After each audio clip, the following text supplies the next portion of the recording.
muhammadu sirajo mo barke mum saroye e leyde mo golle mum jaali e nokkure yiɗɓe mum jaɓi allah nyoke ahmada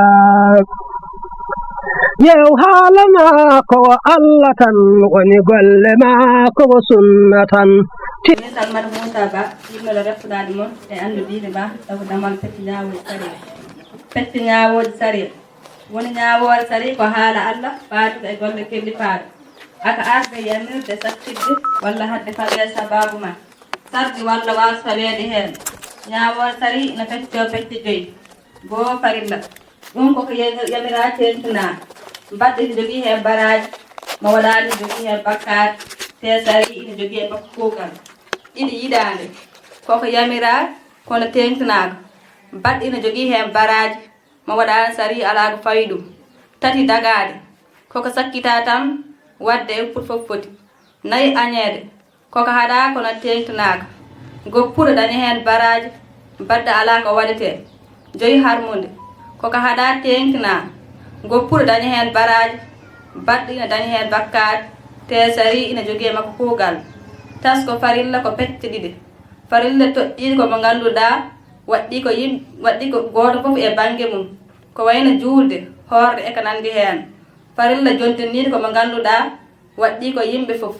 kono hay so gooto waɗima fukkime fof ko wayno salmitade e bukulidde islude e ko nandi heen ko yiɗa ko kanum nen ko noon ko yiɗa tawi tengti wiye ko sunna yiɗa tawi tengtani wiye ko yiɗa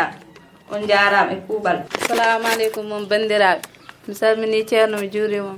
ko min Jeynaba Ismaila ba reftanomon ɗo arisala taw ko damal tawhid ko ɗemɗe poti haalde e ko ɓerde poti fibde e nder gueɗe diine baɗɗiɗe ɗe ene jeeya e ɗum fibde ko arata ɗo ko e ɓernde mum haala ɗum e ɗemgal mum wonde allah ko dewateɗo goto dewateɗo ala so wona kanko o ala nanɗo o ala yeru o ala ɓiɗɗo o ala jinnaɗo o ala debbo o ala mawrinde ara wande makko ala fuɗɗode wattande makko ala gasirde sifotoɓe mbawa yettade tigi rigui sifa makko miijotoɓe mbawa firtade fiyaku makko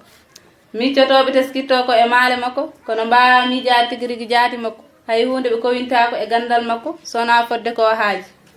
danki makko ne heññi asmanuji e leydi foof te rende asman e leydi tiiɗanimo ko kanko woni towɗo mawɗo ganɗo kumpetiɗo pewjowo bawɗo nanowo jiyowo towɗo mawɗo o on jarama. Assalamu aleykum bandiraɓe mi salminima mi juurima min Mayram Deme miɗe anni reftanade mon ɗo e lorgal janaba ko lorde denɗagal terde ɓandu gam ittude taƴere mawne nde lorgal ina jogui baɗɗinoji farillaji sunnaji e jiɗaji baɗɗinoji lorgal waɗɗinta lorgal ko gueɗe nayyi goho labde ƴiƴam fiiloyre ɗiɗi sertude ƴiƴam ɓesgu tati maniyade dow dakamme gadoraro nayi mudde fodde hoore tesere nder terde no ɗum waɗɗinirte lorgal ni ina tabitinira noon e neɗɗo hiddere na jojjane tenge sangne resdirɓe daktina hakkude debbo e ceernore ɗum laabi tati bonna hajjude bonna korka farillaji lorgal ko nayi goho anniyade itte taƴere mawne nde ma ina waɗa faril lorgal walla daktina ko harmuno ɗiɗi rewdirde lorgal ngal ha gasa tati yiggude ɓandu ndu ha fotta so tawi juuɗe jomum wonɗo kettani e ɓandu he ko ma o ƴeewa jampe juuɗe walla sarvere walla jiggowo ko ma ɓandu ndu fotta tan nayi jartude leeɓi so tawi sayande walla jubbi makko ina haɗa hoore nde leppude ina waɗɗi o itta ɗum ha nde leppa. muhammadu sirajo mo barke mum saroye e leyde mo golle mum jaali e nokkure yiɗɓe mum jaɓi allah nyoke ahmada